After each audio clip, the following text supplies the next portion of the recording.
Welcome to another episode of the Balancing Hormones Naturally podcast, where we offer actions and steps you can take today to start balancing your hormones naturally. This is your podcast host, Leah Brueggemann. I am a functional diagnostic nutritional practitioner. I am honored and excited to be your guide on your journey to better understanding your hormonal health and how it affects your everyday life.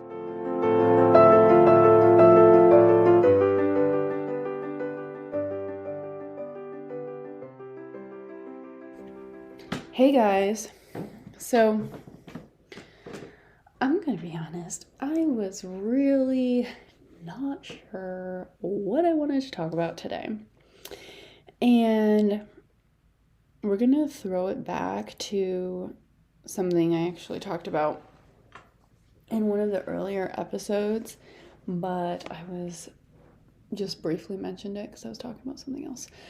I was talking about blood sugar balance, but today we're going to talk about some fad diets and why they're so bad for you and why they're so bad for your hormones and all that good stuff. So, okay, let's start with the basics, I guess. This may make you very angry. This may make you feel very triggered. This may make you feel any and all of the above, and that's okay. I want you to be okay with that. I know, weird, right? And I just want you to listen to this with an open mind and take what you need out of it. And, if you want to punch a wall a couple times, that's okay. So, the diets that I hate the most have to be keto and intermittent fasting. Probably go pretty high on that list. Have you felt like you've tried these diets and maybe they worked for a few weeks or a few months and you're like, oh, I lost weight, especially on intermittent fasting. I had so much energy. And then things just kind of like went to poop in a handbasket. Did you feel like that happened? And there's a few reasons why, and we're going to come back to carbs actually to start out with, because carbs are your body's preferred source of energy. And carbs, why do they get such a bad rap? Everyone's like, carbs are the devil. We hate carbs. Like, carbs are evil, especially like the generation above me. So, like my mom's generation. I feel like they went through two different phases. One where fat was evil, and that's when all of the fat-free stuff started coming out, and instead it was just loaded with extra sugar and chemicals. And then it entered the Atkins phase, and now fat bombs are awesome, artificial sweeteners are awesome, and you don't eat carbs because carbs are the devil. And I don't even know what trend we're going into now. I feel like now it's like veganism is becoming a trend. Is that even yeah, I think it is becoming a trend. So I'm going to talk about just the necessities of why our body needs these different things. And, you can make your own bases. So I will say that postmenopausal women will react differently to some of these diets opposed to menstruating women because of the cortisol and hormonal difference. And for every person that's like, my husband did so well on this diet, and all the male fitness trainers out there that are just like, you should only eat one meal a day and do intermittent fasting. Sorry, I'm like so pissed at some of these people when I really start thinking about this stuff, and I think of these specifically male influencers.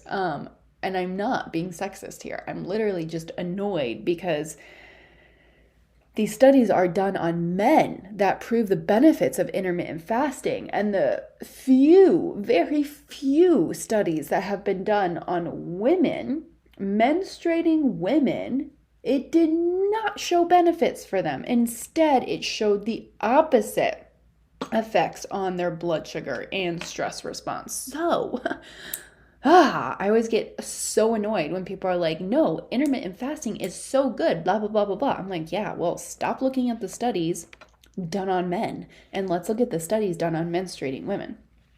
So, first of all, why we like carbs? So, we like carbs because carbs are, again, your body's preferred source of energy. That's how your thyroid converts T4 to T3 is with carbs, with glucose. We need glucose and carbohydrates for our liver to make glycogen and store glycogen. When our liver gets depleted, it's going to send off a stress response, which is going to include cortisol. So when your cortisol first spikes and it's really high and you're running off of this adrenaline and cortisol, you're going to feel really good, which is part of the reason why, when people maybe first start keto or they start intermittent fasting, they're on this high because their body's overproducing their cortisol and their adrenaline. But guess what? Cortisol is catabolic to your body. And we like cortisol. We need a certain amount of it, but too much of it is not good because it's catabolic and it breaks down. So, you may feel good, while your liver is under stress, your body's under stress, and it's producing this adrenaline and cortisol. But, it's very short term. And then you start heading towards hormonal imbalance and chronic stress, and you feel like crap. And then, you come off of it and then you go, oh, I just didn't stick to it long enough. I didn't muscle through. I just need to stick to it longer. I need to do better. I did a bad job. And then it's all of this negative self-talk. And then you're just kind of going down the rabbit hole, and then you muscle it up to get back on the wagon and just try and do it again. And it's the same conversion. And then you just feel like you are in this chronic downward spiral. You have this bad relationship with food. You feel like you can't eat carbs if you want to be healthy, or you can't eat fats. It's always just very restrictive sounding. You feel like it's very hard to get on and off this bandwagon, and your hormones are screwed up, your periods are screwed up, you're tired, you're not sleeping well, you're cold, your hair is falling out, and I don't know, maybe you have some of those symptoms, maybe you have all of them.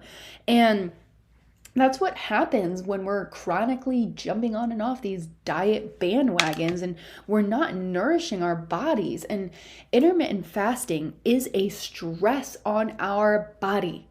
Menstruating women, you do not want to be doing that. Okay, I have to cough. Hold on, let me pause. I know how hard it is to get quality meat. For a lot of people, my recommendation has always been to find your local farmer. Get to know your farmers. Get to know, what their farm is like, what their practices are like, all of those things. But I know for some people, that drive is too far and it's not easily accessible. And that is why I'm excited to tell you about ButcherBox. So, we used to live very close to some farmers that we used. And then when we moved, it was not as easily accessible to us to get all of our meat that we were used to getting. So we tried ButcherBox, and what I would definitely recommend from them is their grass-fed beef and their pasture-raised chickens and their wild-caught salmon. Those are my 3 favorites, and definitely worth it. We had some of their steak last week, and it was so good. Literally. I mean, Seb is getting really good at grilling, but 10 out of 10. It was so, so, so good. So definitely recommend it. You can get $20 off your first box at the link in the show notes. And let me know if you guys have any questions. You can customize your box or pick all beef or all chicken or whatever you're looking for. And it's shipped right to your door. So save you a trip to the grocery store and standing in line, which, by the way, for some reason, the lines are extremely long these days. Sorry, I didn't want to cough in your ear. So now our liver is under stress. You know, our thyroid's not converting T4 to T3 because that is going to be the first one that also goes. You know, our thyroid needs carbs. And our thyroid converts T4 to T3 in our liver and in our gut, okay? You're under stress, okay? You're under stress. You're not getting the nutrients that you need. You're under stress. That's going to cause issues with your gut, okay? We get chronic stress can cause leaky gut. And now, you know, our gut also plays a role in estrogen detox. So does our liver, by the way. So now you have your liver stress, your thyroid stress, your gut stress, and you're overproducing this cortisol. And remember how I said your body prioritizes making cortisol over your sex hormones. And so then over time now you're having progesterone issues, potentially estrogen issues because of our gut and our liver. And so now your periods are really screwy. And now you're just getting tired all the time. Does that sound like you? Does that feel like you? And yet we still think that we need to go on some intense diet to get better. So I just want you, instead of jumping on these bandwagons of keto, of intermittent fasting, especially, I hear this all the time, if you have PCOS, you need to be doing keto. And I'm just like, no. If you have a thyroid issue, absolutely no. You need carbs. Okay. Have I said that you needed carbs enough in here? You also need fats. So don't go like low fat, because that's how you produce hormones. You know, that's how we make hormones. They're literally made from fat. Okay. So I'm sure maybe there will be some diet, I really hope not, that will come out and try to, like, you know, kill off protein. We need protein. We need bioavailable protein. Amino acids is how, you know, our liver detoxes. We have 2 phases of liver detox, phase 1 and phase 2. Phase 2 uses amino acids to bind to toxins and flush them out of our system. So you need protein. And most people are chronically under eating protein. I challenge you to add up how much protein you're eating, and you should be eating about 90 grams of protein a day at minimum. Whoops, sorry. That's a reminder on my computer. So, anyways, so to recap what Leah thinks that you should do, in my professional opinion. Again, I am not your doctor. So before you make any changes, always speak with your doctor. Balance your blood sugar and eat to nourish your body. Okay, so that means protein, fat, carb, every snack, every meal. Okay, so start your breakfast day off, eat within 30 to 60 minutes of waking, protein, fat, carb. And so that means don't just have tea or coffee for breakfast or some oats and run out the door, okay? Maybe put some chicken sausage with your oats and put some nut butter in it, or add some protein powder and some nut butter to it, or have some eggs and chicken sausage, or have some buckwheat pancakes and some eggs or something like that. But I try to get a minimum of 20, if not 30 grams of protein in at breakfast to start my day off well with my protein intake, okay? And then every snack and every meal, protein, fat, and carb, you guys. Half your plate veggies, quarter protein, quarter fat and carb. Quarter fat and carb, yeah, I said that correctly. And you're good to go, okay? Doesn't have to be rocket science here. Just start off with that. Just start off with eating to nourish your body. And you can't do this for 5 days and be like, it's not working. You guys, you have to be consistent. You have to be consistent. And your body has been threatened for so long. You keep hopping from diet to diet to diet that when you start eating, guess what? Your body might actually store it and be like, okay, Carolyn. By the way, I'm not talking to a specific Carolyn. Literally just that name popped in my head. You have been jumping from diet to diet. And so now you're finally feeding me. So I need to hold on to this because I don't know when the next famine you may put me into. And your body doesn't know that your diet isn't a famine. It thinks it's a famine, okay? So I think that lowering calories has a time and a place when you're trying to lose weight within reason. At that point, you should be eating about 2,500 calories a day. And then your losing weight would be like 2,200 calories. So you're still probably going to be significantly eating more than you are now. So if you've been chronically under eating, the last thing that you should be doing is cutting your calories, okay? You need to be nourishing your body. You need to be bringing your body's nutrient intake up, and you need to heal and balance. Okay, so I talk a lot about effortless weight loss, and people are like, it's not effortless. And I'm like, it will get there if we balance your body. And I'm not saying we're going to balance your body in a year. I'm not even saying we're going to balance it in like 6 months. I don't know how long it's going to take because I don't know what your journey is going to be like. But I want you to get the tools to be able to balance completely and have those tools to take on for the rest of your life, okay? And that means nourishing your body, balancing your blood sugar, okay? And maybe your journey will take you into having to do some sort of detox, having to do some sort of whatever. I don't know what it is, okay? I have to cough again. I'm so sorry. The remnants of that cold are killing me. Anyways, so your journey may, take a while, but nourishing your body is going to be the first step to happier hormones, okay? Happier liver. And don't go take like a detox tea. That's not what I'm talking about when I'm saying your body needs to detox. Simply nourishing your body and balancing your blood sugar and giving it nutrients is going to help it detox.